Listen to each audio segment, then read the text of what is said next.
तो आप लोग जैसे कि थंबनेल पर जिस पर आप क्लिक किए हैं उस पर देख के पता चलेगा कि आज हम पढ़ने वाले हैं इंग्लिश ग्रामर ट्रिक। और यह ट्रिक आपके मतलब आपके करियर के लिए बहुत ही वरदानदायक होगा। तो आप लोग स्टेप बाय स्टेप इंग्लिश सीखिए। हम आपको अपने प्रश्न की ओर मूव कराते हैं।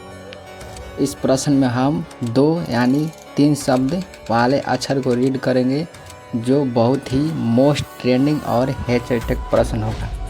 यह प्रश्न जो आपको इंग्लिश बोलने में और सीखने में हो जाता है प्रॉब्लम, वह हमेशा के लिए दूर हो जाएगा। तो चलिए आपको ले चलते हैं प्रश्न की ओर। जैसे कि आप लोग स्क्रीन पर देख रहे हैं कि पहल का थ्योरम लिखा गया है, जब 2 कॉन्सोनेंट के बीच में ए आए तो ए का उच्चारण स्थान आई की मात्रा आ जाती है।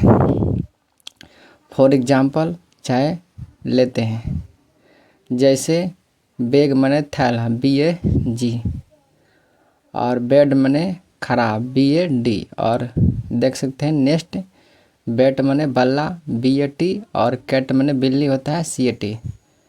तो इस सभी प्रश्न में यानी सभी क्वेश्चन में आप लोग देख सकते हैं कि इसमें सभी 2 कॉन्सोनेंट के बीच में एक वावेल आया है, और वावेल यानी ए आया है, इसलिए इसका मात्रा आई की मात्रा हो गया है। तो आप लोग को इसी चीज़ पर फोकस करना है जो चीज़ पर फोकस किया जाता है। और नेक्स्ट थ्योरी पर हम मूव करते हैं। थ्योरी नंबर 2 का कह रहा है, जब किसी वर्ड में ए के बाद कॉन्सोनेंट हो और लास्ट में ई आए तो ए का उच्चारण स्थान आई की मात्रा हो जाती है। जैसे आपको हम उदाहरण के साथ हम आपको समझाते हैं। जैसे बेस मने आधार, देख सकते हैं कि BAC, और हेट मने घृणा HAT, और लेट मने देर LATE, और डेट मने तारीख DAT।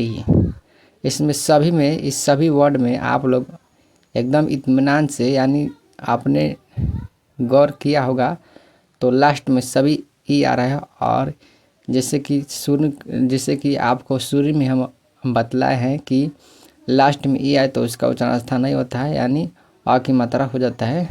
जैसे लेट मने देर होता है LAT, और हेट मने घृणा। आई होप कि आप अच्छे से समझ गए।